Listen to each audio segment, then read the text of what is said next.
been consumed. Now, when I say consumed by a conversation regarding COVID-19. The world at large has been consumed by it, and no doubt it has literally drawn us into that little web.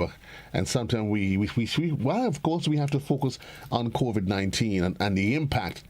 We have to be cognizant of the fact that there are other things happening around us. Things happening in a good sphere, and things that certainly, if left unawares, we will be caught with our pants down. And that of the 2020 Hurricane Atlantic season, which is literally upon us. And when we talk about the Hurricane Atlantic season, there's few people that you can best have that conversation with, and few organizations. The best organization is that of NADMA, and then when you say NADMA, you say ASP Sylvan McIntyre. And certainly, I say good morning to you, ASP. How are you?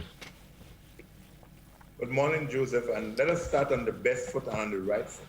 Joseph, I worked so hard for this rank. I am superintendent, not assistant superintendent. You understand? My humblest of apologies. I mean, and I agree. I mean, left up to me, I would probably call the acting commissioner now and let him know. I probably just make it official for you and put you in place. In acting or assistant commissioner? We don't want nobody acting. That's the next step of the chain. If we want to know, yes. No, we gonna skip it. You know, he has some bright boys in class. He has some bright children in class. Yeah, they moved them from standard 2 straight to standard 4. Yeah, I benefited from that, I think, once in my career. So it would be a good thing for that to happen again. Because time is running out. Yes. Time is, in fact. Good morning to Joseph. Good morning to you. Good morning to GBN. Good morning to your viewers, your listeners, your followers, and on Facebook, the World Wide Web. It's a wonderful day again, and thank you for inviting us. Thank you for accepting the invitation. No doubt, Mr. McIntyre, that COVID-19 has consumed us. And it is almost, like I was saying, Mother's Day crept up on us. And here we have, while we're busy minding our own business and taking care of business here at home, we're in the middle of May, well, almost in the end, well, the middle of May, and here we are, literally on the cusp of the start of the 2020 Hurricane Atlantic season. And certainly, it's a conversation that needs to be had. But before we step into 2020, let's just do a little recap. 2019. Yeah. Your thoughts? Well, what stands out as in terms of the season? We've seen 2017. There was a very overactive, above average season, where we had Irma and Maria and so forth decimating the Caribbean. And then we had a lower year in 2018 when almost nothing happened. And then there we went in 2019, we had again another above average season, and we saw again record-breaking tropical cyclones, hurricane in the North Atlantic and the Caribbean. Mm-hmm. And that created some problems for us. And despite Grenada not having had a system that directly struck us, but we suffered some of the indirect consequences because resources became limited, resources within the SEDEMA system became stretched. And as a matter of fact, we had to be responding to our sister islands in the Caribbean. I was one of those who went to the Bahamas, and that took away something from Grenada. At the time, Grenada had a threat as well, and I was there as well, assisting in the Bahamas. But that in itself says well for us that if we are able to lend a hand to help someone and we are able to run our own system, it means that we've done well over the years in building that level of capacity. And I think this is one of the things that we want to be able to continue to do, so that it's not about individuals, but building systems, building capacity so that Grenada could really deal with it. So we used 2019 with a lot of lessons learned there to plan our way into 2020. Mm-hmm. And what we realized is the new norm, and the new norm is not overused these days because it's COVID-19, it's tropical cyclones that we've not seen before, the strength of which we've not experienced. And this is the 6th time in 2020 since hurricanes and systems have been recorded that we have a system forming before the official launch of the hurricane season. that's what we're saying, that it's the new norm where things are happening out of sequence, where they're not happening as the books or science may try to indicate. As a matter of fact, I think what's happening, it is actually baffling science to the extent, both for natural, biological, or otherwise, we're having those challenges. So what we came with from 2019 is looking at our systems. It led us to reviewing some of our procedure, our hurricane preparedness plan. We looked into that a bit, and in 2020, we're going to follow through on that. We looked in terms of our capacity, what we had at the community and district level. And for people who've listened to us before, you as well as GBN would have heard us articulate on many, many occasions that our strength and our weakness still lies at the community level. And if they're not really prepared, they're not really ready, it means that the country would not be ready. So a lot of effort has been driven in that direction to ensure that we can really build capacity at the community levels. You hear the term capacity building. What exactly are you referring to when you make reference to capacity building? And you've just thrown it at me, and I like doing that. When I speak, I like to break down so that the simplest person could really understand. So yeah, you're right. So capacity means that we want to ensure that people understand what they should do and what they have at the community level. They want to know who is in charge of what and who do I speak to, who can I get what from, and where can I get it. One of the things people would ask, and I know you are going to ask me about the shelters. Where are the shelters? Who is the district coordinator? Who is the committee? If I need to do something, I need to be part of the system. What do I need to? If my family or member has a problem, who do I need to go to where disaster response is concerned? If a drain gets blocked, if a tree falls here, if there is a crime occurring within the hurricane, how is that going to be factored out? These are some of the things that we call capacity building, ensuring that community have the level of training that they require. They have the level of expertise, the personnel position so that they can assist. And it's not just having the adults, but I think to build the youthful capacity or the youth capacity is always very, very critical. So one of the focus coming throughout is one of the things I'm personally championing is to ensure that there is a semblance or in reality, a youth representation in disaster management throughout the country. We've seen a number of entities coming through. We have the Youth Emergency Action Committee existing in some of our communities, and that is something that we want to build on to ensure as we go forward that youth become part of the system and they would graduate into the adult function. So as we go forward, this is an ideal example of building capacity, getting the youth involved at an early stage so that they become part of the legacy. And I'm happy where that conversation is going. But even before we get into the youth element, building capacity among our youth elements, what are some of the challenges, though, that you are presented with that seems to offer that resistance in building capacity at the community level? One of the challenges has been over the years our ability to maintain the district and community system. It is over 90% dependent on volunteers. And volunteers are sometimes not sustainable, very sustainable. If the interest is not really there, what they initially came in for, and they would move away. And in addition to that, people don't really volunteer for life. There has to be a best before use in volunteer service. People will have energy up to a particular time, and then it would go away. And then we've seen the new drive that people volunteer with invoices. So it has been a challenge for us to be able to maintain that. And so we're looking at new ways in ensuring that we have that capacity in terms of the management of the issue. So that is the number one, having that community structure, attracting volunteers. But we're going to speak about that later on because we're having a new surge of volunteers coming forward, people wanting to be part of our system, and that is really encouraging. Maybe COVID has something to do with it, has driven that, but we're seeing a new trust, and definitely we are going to ride the wave. We're going to build on that, and hopefully it will last for years. And the years we are expecting, we're going to put something in place as the year comes. We have something, there's a song that says, if you kill a Rasta, another Rasta will take his place. Right. Similar. That's the same way for capacity. if you have a system where people get burnt up, you have something in place that they can filter through all the way.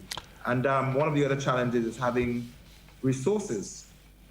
You may have people put in place. We have trained certain people and so forth, and then they do not have the resource to respond, and that's one of the limitations. So having the persons maintain them at volunteers, and the next in line would be having resources at community level. Has been two of the challenges I like to mention. Let me ask you: is there an issue of brain drain within your community, within your structure, NADMA, and its outreach arms, in terms of you train persons today, but because you hinted the fact that people volunteer through an invoice, and because everything, there's always an economic element to everything, and I hear people say, "Listen, bro, I want to volunteer, but the truth is, I have to make a decision between splitting my time for X, Y, and Z when I could be making money for my family." And you do have a case where people get trained over the years and then they move on to another territory, or they travel and you have to start the process all over again? Absolutely no problem with that in terms of brain drain. As a matter of fact, any person who comes through us and is trained in disaster management, even if they're not within the system, that is one person less or one person more who would have disaster management training that would at least know how to stay alive and keep somebody else alive. And even if the person has traveled, migrated, or otherwise into another entity, but that person is being built for life. And if you're able to empower and build in person life skills, life-saving skills, and it would be investment. So I have no doubt, I have actually no fear in persons coming through, being trained and not being part of the system.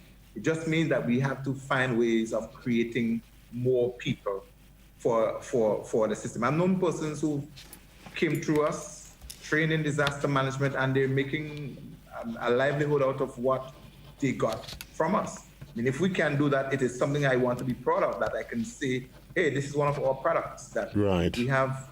We had a young man here, he came through one time, worked with us in NADMA. He went on to the BVI, and through what we built at him, he got a very prominent position in the BVI. He went to the United States, and then he ended working up within the same area. I mean, this is something we want to be proud of because we were able to build that. It is our inability to fill in on the void and how to best position ourselves to make use of the existing resources and opportunities that present themselves. So for us as an agency, we cannot have dull moments, and we cannot be short-sighted. We always have to be looking beyond our nose and far into the future and try to build, try to capitalize and see where things can go. And this is why our agency, our system is different to the average office and the regular workplace, because we have to be ahead of the game. We have to be on the game, and we have to be ahead of it. We have to be able to project and to see where things are heading, so we can be best positioned to deal with it, not if but when it happens. Not if but when it happens. Now let's get in 2020. According to the reports, it is expected to be an extremely active season. Yeah, and active has to do with numbers. If you have 12, 13 systems on a year, that is just an average season. That's how the scientists and forecasters do predict the hurricane season. Anything beyond that is considered to be above average or very active season. Now, mind you, the active season, as I said, they have to do with number, but it does not take a lot. I remember there was one year when we had an active season, and most of the systems that came through, they were small, depressions, storms, etc. And it takes one hurricane, it takes one serious system to create havoc throughout the Caribbean. Just one impact, and it can send us into more expenses than Hurricane Ivan may have done to us. And I'm happy that you've hinted that, because very often you hear the naysayers, and there are those who would chide NADMA and other agencies. Well, you said that this would have been the case. It was going to be X, Y, and Z, and look, we only had. Put into the perspective for me, because very often people sometimes they get confused, and as you said, is a good point you've just made, that all it takes, as in a case with Ivan, It takes one category 4 plus, and we're totally decimated. And just stick a pin there in terms of the categories, the impact of categories of hurricanes and storms. It has to do a lot to not just with the wind force, because that's how our systems are measured, but it also has to do with how well your society is being built to withstand that. Hurricane Ivan was a strong category 3, and look at what it has done to us in 2004. If we are to face a 4 or a 5 with the same construct that we had during Hurricane Ivan, it means that a lot of us maybe would be wiped out. So it is pointing to a direction where we must continue to prepare and to build differently and to build better. And a country's level of preparedness has to do with not just how well an agency as NADMA has things in place, they have shelters, etc., but how the policymakers create instruments to govern the country or to manage the aspect of the country. How well the planning division sets development sessions, how well people build their own house, how well the construction industry, they adhere to the building code and people insist that you're building properly. A lot of that has to do in terms of the impact of system. How you deal with it has to do with how the overall society itself is constructed, how it has been built. And so it doesn't take all of 16 systems to affect us in Grenada or the Caribbean. And you said that people think that because we said, oh, we have 16 systems coming through, and how come Grenada has not gotten any? Well, praise the Lord. Minister would have said that we are a praying nation when we pray for it to go away, and we should be glad when it doesn't happen. But if it does not get an impact, for some reason Grenada is spared, let's give thanks. But if one of our countries, let's say for instance, even like the American course is now threatened by the storm that is there. Use America, for instance. A lot of the remittances from families come through North America, right? And even the southern states of America, Florida, etc. That's right out there. Right. In the Caribbean, we have our sisters and brothers. We have the SEDIMA system. Now, if any of the Caribbean islands get affected, Grenada is affected indirectly because some of the resources that we should be benefiting from, right, some of the development activities that we should have been involved in, some of the resources that could have been allocated has to go into that. So we are indirectly affected. And this is why it has to be a holistic, a comprehensive approach to ensuring that we deal with even just the hurricane season. And it's more than just hurricanes. In the middle of the hurricane season, come earthquakes. We had in 2000 and was it 18? We had, or 19, was it? We had the flood, and we had the floods in 2018, and we had the earthquakes happening in Trinidad at the same time. Trinidad getting affected and the Caribbean getting affected by the earthquakes. So things could come one at a time. They can come together, and we can have double and triple impacts of different kinds of hazards.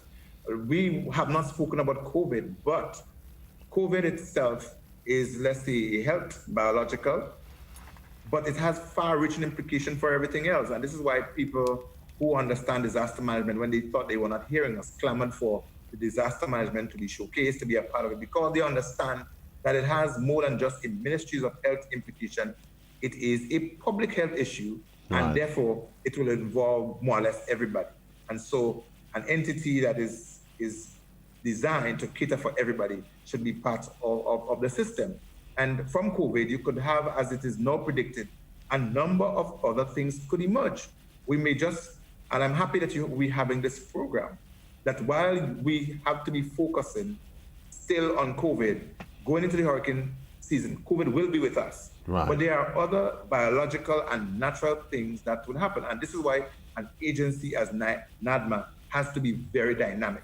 This is why we cannot sit at our homes and say, well, public servants are generally coming back on the 1st of June, so NADMA staff should be out 1st of June. It just can't happen.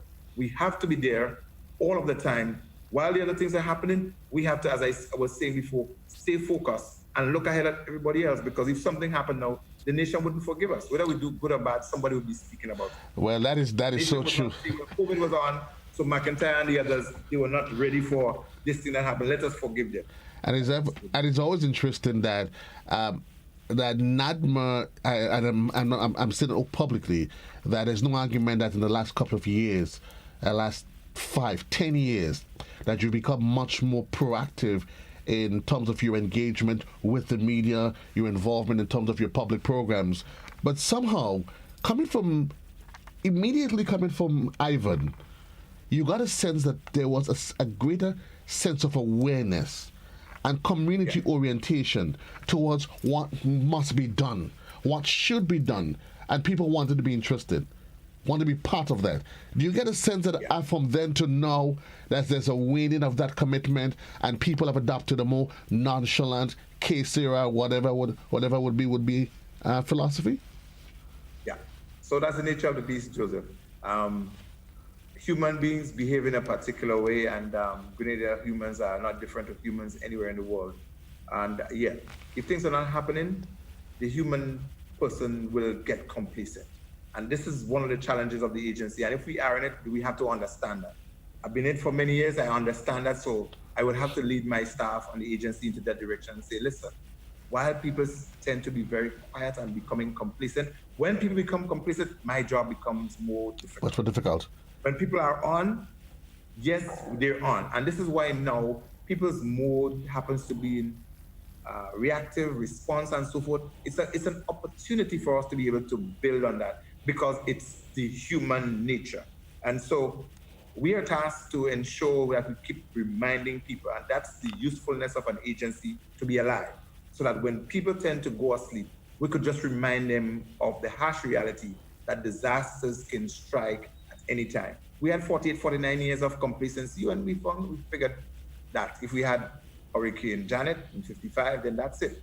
And then we had Ivan and Emily in 2004, 2005.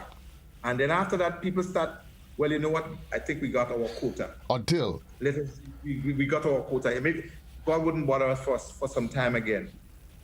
But the reality is that it doesn't even take a hurricane to wake us up. It has taken COVID to set the world into a new dimension.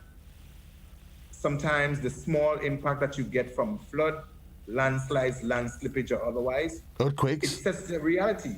Thousands, millions of dollars. Look, we just have Fontenoy. You're right. We may have sinkholes. We have massive displacement of land and so forth that cause disruption to the normal flow of life. That's the reality of the challenge, the time in which we are in, and so we just have to be on it.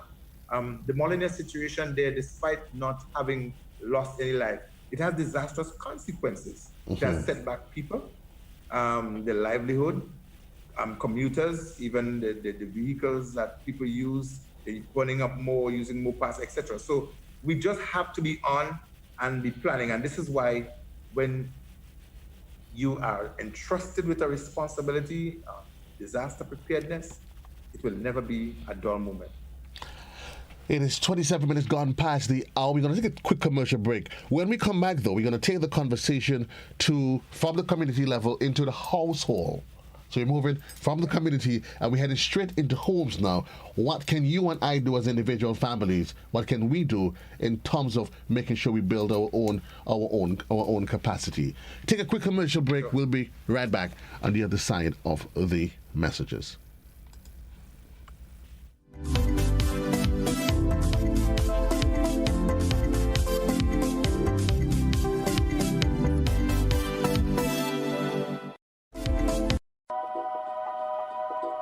As you panic buy amidst COVID-19, keep proper food storage tips in mind. Check expiration dates when shopping and place new items at the back of the cupboard and older ones in front, so you'll use the older items first. Keep dry food in a dry, cool, dark area and always keep your food covered. Pick up frozen items last when shopping and store first when you get home. Empty opened packages of sugar, dried fruits and canned nuts into screw-top jars or airtight cans to protect them from pests and losing freshness. Clean the top of stored cans and jars before opening. When shopping, avoid dented cans. Store your food items away from your cleaning items. A message from the Grenada Food and Nutrition Council as we battle COVID-19.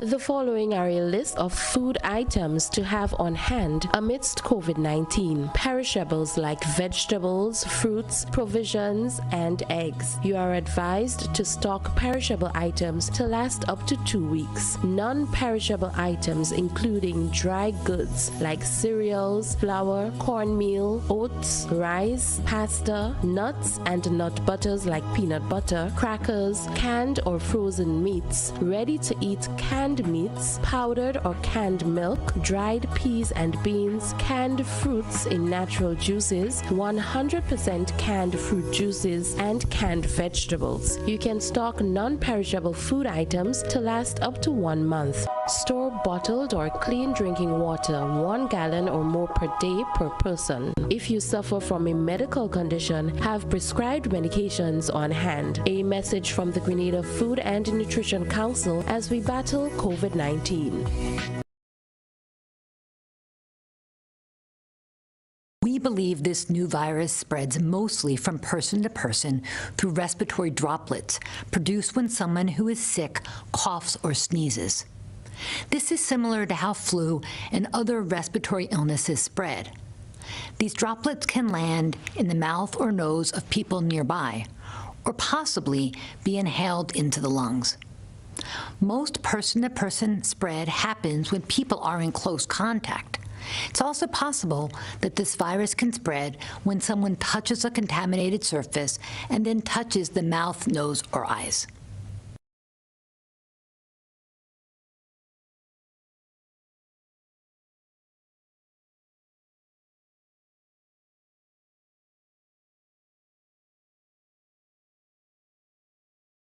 The best way to protect yourself from 2019 novel coronavirus is to avoid being exposed to the virus.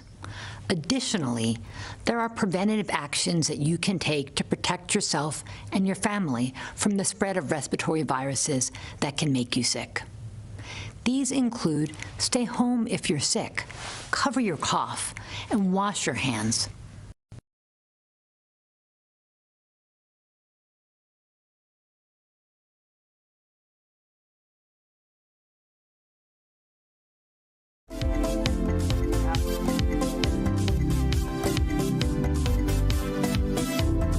In the conversation, I want to speak live with us is Superintendent.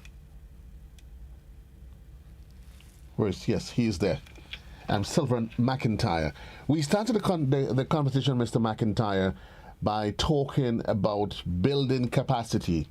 You hinted about building capacity, a greater thrust in terms of youth involvement, and understandably that would lead to continuity of programs and projects.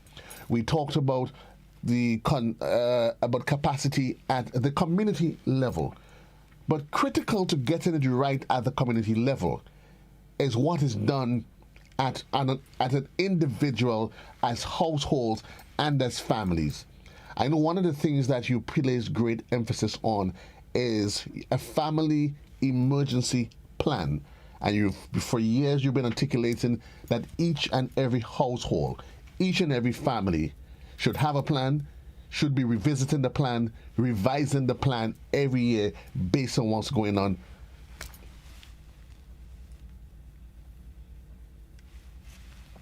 People like yourselves who has some working knowledge of disaster management, help us to bring it across. So the way you articulated the home preparedness is really critical. It is important that every household, every family understand what they need to do. It's no rocket science, really.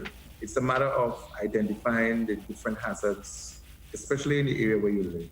Just look around and figure out what am I expected to be affected by most. Right. And if we are going to be affected, who's going to do what, when, how, and what do we have to get it done with? And if we can get it done, who else do we need to call? You write these things down and you already have a plan. But now in 2020, we have to include in that plan, as you said, the plan has to be revised, revisited ever so often. You have to now rewrite your plan to include COVID-19. True. Because COVID-19 will be COVID-20 and 21 going on, you see? It's part so of our people lives. have to include that in the plan as to how we're going to do that. And one of the things people have to also figure out, do an assessment of your own facility. Am I safe enough? Is my home strong enough? Are the drains cut properly around my house so that the land would not slip or so the drain doesn't run directly into my house, or does it go across to take the water away so that my property doesn't move? What's the condition of my roof? Do I have a strong place in my roof that I can keep my family so that I don't necessarily have to go to a shelter? And shelter forms part of the other challenge I'm sure we were going to speak about. Where are we in terms of shelter? So people have to also look at that at work. Do I need to really go to a shelter? And if I might go into a shelter in 2020, what should I be prepared to meet and what must I take with me? And so that has been a strong aspect of it. So the whole thing about family readiness, somebody has to take lead. The man usually, according to scripture, is the head of the home and he must take that lead. If there isn't a man in the house to take a lead, then obviously the lady should rise to the occasion.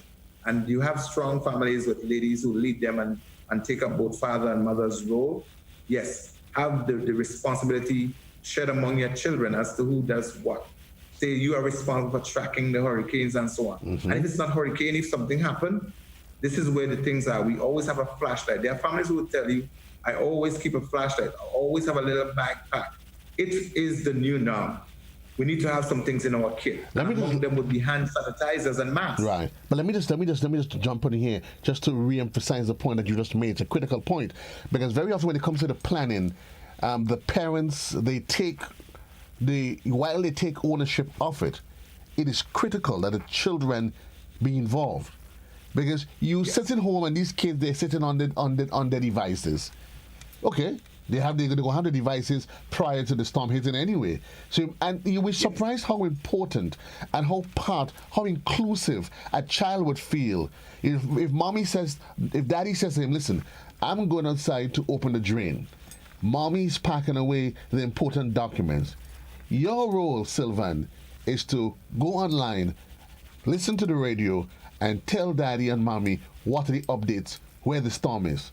You'll be surprised. Perfect. I mean, a child will feel so much greater part of the family. And that would also lead to that initiative, that trust of building capacity among young people.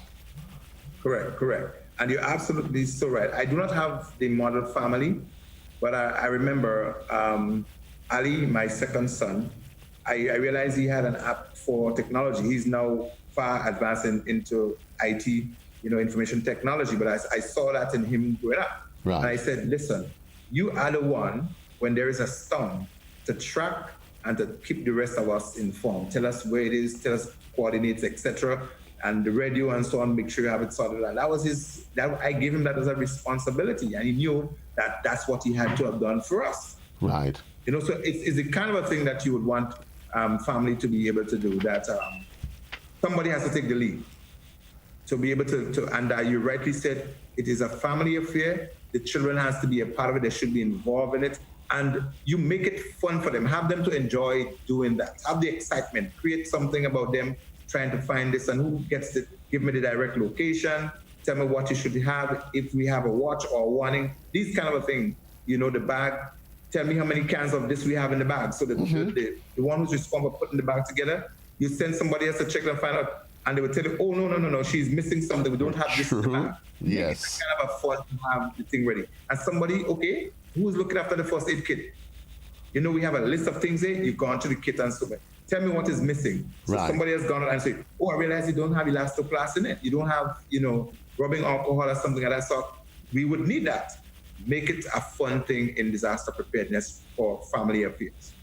Do you get the sense that the average Grenadian household have embraced the whole concept of having a disaster plan? No, I don't get that feeling. But it's better than it was before.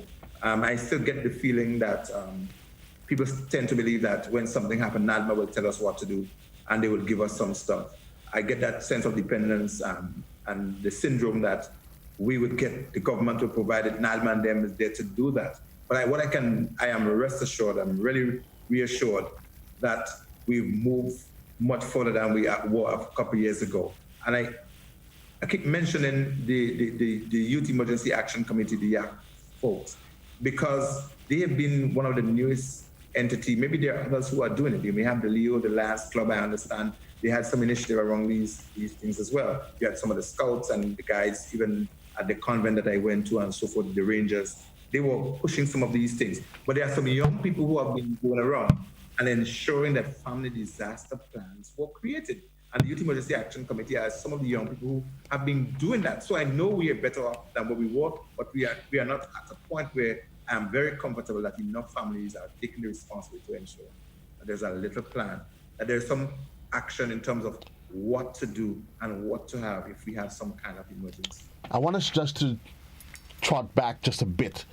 We made reference to a particular, when we were on the issue of the family plan, and we want to make sure nobody gets us wrong. We did talk about giving somebody the task. We made reference to, as you said, your son, tracking the storm. But that doesn't in any way take away from the fact that you've always advocated that NADMA should be the official source of information. And I'm saying that in the context that young people, social media, and it has become one of the new frontiers that I know that have added and has added and continues to add to the challenge, not just of what NADMA does, or what happens in the media, how information is traversed. At the end of the day, NADMA remains the official source in terms of the dissemination of information. Okay, and that's perfect, Joseph. And I would be very unwise to try to say that people should not be allowed to access information. It just wouldn't happen. People have access to information, and they would even have access to get it even before us. The difference is what you do with that information, and how you use the information to influence others and the national resource. Somebody asked me just a couple of days ago, well, you know what? People have been posting things that sometimes they haven't seen from NADMA or even the Met Office. It's not that we aren't aware, because the sources that produce the information, we have a direct link with them. We do get the information firsthand. The difference is the information has to be broken down and it has to be delivered to make national sense. And because we are the authentic source of the information, we cannot afford to give it wrong or to make a mistake. So when the information is provided, we have to extrapolate that. We have to break it down, and we have to add the aspect that relates to Grenada's special and unique condition so that it suits the need of the person. A lot of times people have given information, it's not that it's incorrect, but it's not quite applicable in the way it has been delivered to us. And the extent to which it may affect a wider position is not specific to Grenada. So what we would want people to do, even if you have it, you think it's good, we would want people to have that level of dependence and assurance that the official voice of disaster dissemination comes from the National Disaster Management Agency, NADMA. I think go ahead, sorry. No, I'm saying I think what people should do is to get into a position whereby you keep yourself in the know. I need to be in a position that I am informed. But in any plan, there's a plan. The plan says that the plan is at different stage. One, you are aware of the plan. Then the plan has to unfold. And I think very often what people, and I would think you say to people, listen to me, even if you listen to a Trinidad station and Hot 93 in Trinidad says that's our sister station, and they would tell you, say, well, I heard it on one of your stations in Trinidad. Even if they say that, what I determine people should do, take your information, and at that time start assessing, where's my family plan? A storm is coming. While I wait on NADMA to give me the specifics to Grenada, let me make sure that I have this ready. I have my emergency supplies. I have this, that. I check my neighbor, and that's an important factor as well, isn't it? What is the situation with your neighbor? That's correct. That's correct. One of our greatest misnomer and our challenge here is in terms of information sharing. is the dependence and the belief that it has to come from big country. And if it is being said directly from big country, or so-called, that it is fact. And one of the challenges we've had with Hurricane Ivan and other systems, people from the diaspora may have called persons and say, listen, all you move out. We see the storm coming and it's going to wipe out Grenada and this is going to happen. We have to deal with that so many times. And the average person in Grenada tend to believe that if someone sees it from America, this is from Canada, the UK, heading to Grenada, it is gospel. The gods have spoken. And a lot of times they create the panic and uneasiness, a wave of it across Grenada because somebody called somebody from abroad and say, we see this thing heading to Grenada. Not encouraging them to say, listen to the meteorologists from Grenada and to the NADMA people. They will direct you. Because what the people are seeing from the United States or somewhere else is the same thing that we are seeing, but we can give you the breakdown as it's going to affect Grenada more directly. So it is okay, as you said, to have the information, but what you do with it. Use it wisely. If you have it before, you think it is good, there's nothing wrong in making your own level of preparation and say, if it happened the way they're saying it, I'm ready. If it doesn't, but do not go out to try to make NADMA look less, or you try to be first on the ball to give the information, and then you have to put your finger in your mouth and you create loss of life and panic, because we are trained to do this. So the way we would disseminate the information, we have to disseminate in a particular way so that people understand it and we create as less panic or no panic at all. But for somebody else accessing the information and just come to put it out, not having been trained in a particular way, we just come and say, man, look, this is a hurricane storm coming. And so a lot of times people use a storm to say hurricane. Right.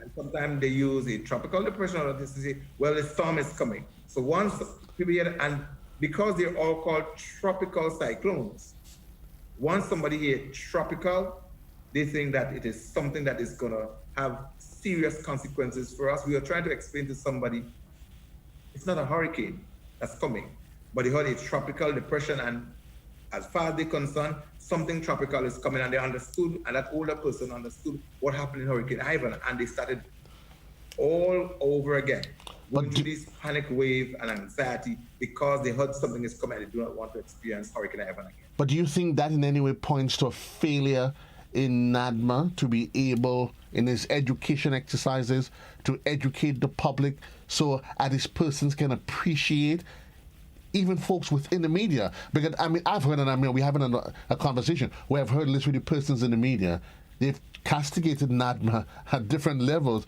saying, well, you said this was going to happen, that was going to happen.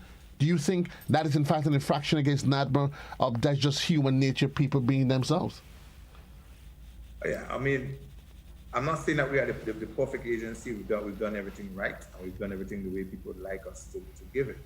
But we've done a lot with due respect and honor to the people who've been releasing the information on Met Services. They've been doing a fantastic job.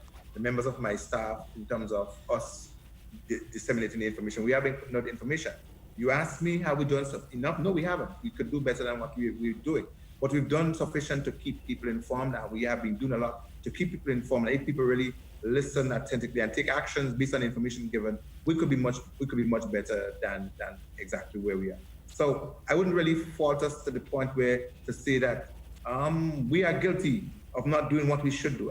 It is not fair to us. We've been doing a lot, and I think there's much more we can do. I think it's the inability of the persons to receive and to act what we've been trying. Because if every person who's received what we've been given build on that information, you would find that it would be different. But in terms of the media houses, Joseph, you asked me, you guys in the media, you have been doing a fantastic job. We're better than we've been a lot of years before.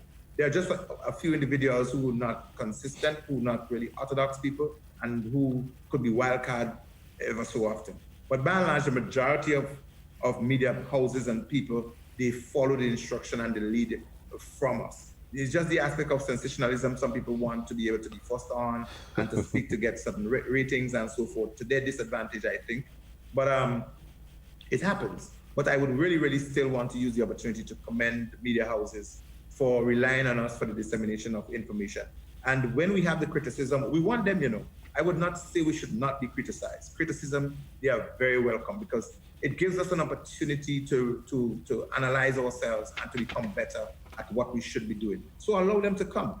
We couldn't only become better, and we'd only try to serve the public to ensure that the job that we are entrusted with, it is delivered in the best way and it is delivered timely. And that is critically important. It's 10 minutes onto the hours, no doubt, Superintendent. I know this, and I promise you, and I know from a GBN's perspective, would be an ongoing conversation that we're going to be having. I know this is not going to be the first, but we have to leave it here for today because, of course, we have to make way for the midday edition. But certainly, we want to say thank you, Superintendent McIntyre. Thanks to the entire NADMA team. Thanks also, to the general public at large, because at the end of the day, it's a community effort that's always needed at any level to deal with any emerging or any natural disaster, or of course that threatens this little piece of rock that's called Grenada. So thank you, and thanks to all of the team. Great. This is where we want to say thanks to all of the listeners of GBN's television, channel 7 and 11. And I was speaking there with Superintendent Sylvan McIntyre of NADMA, certainly as we start to brace ourselves, literally. And I'm saying it because literally we're going to cusp of the official start of the 2020 Hurricane Atlantic season. So this is why I say my farewells and goodbye to you. Thanks, of course, to those of you that was in television. On radio, of course, we certainly get ready for the midday edition, a production of a News and Current Affairs department, and will be presented by Beverly Telefon. Thanks for looking. Tomorrow, we'll be back with you again on the Mid-Morning Buzz. For the purpose of those of you on television, tomorrow we're expecting to have with me in studio is the police. Yes, the police would be in studio with me tomorrow, as well as our wonderful friends from the Real Value IGA. Peace and love for those of you in television, and those of you in radio. Of course, we continue with you as we make our way on to 12 o'clock.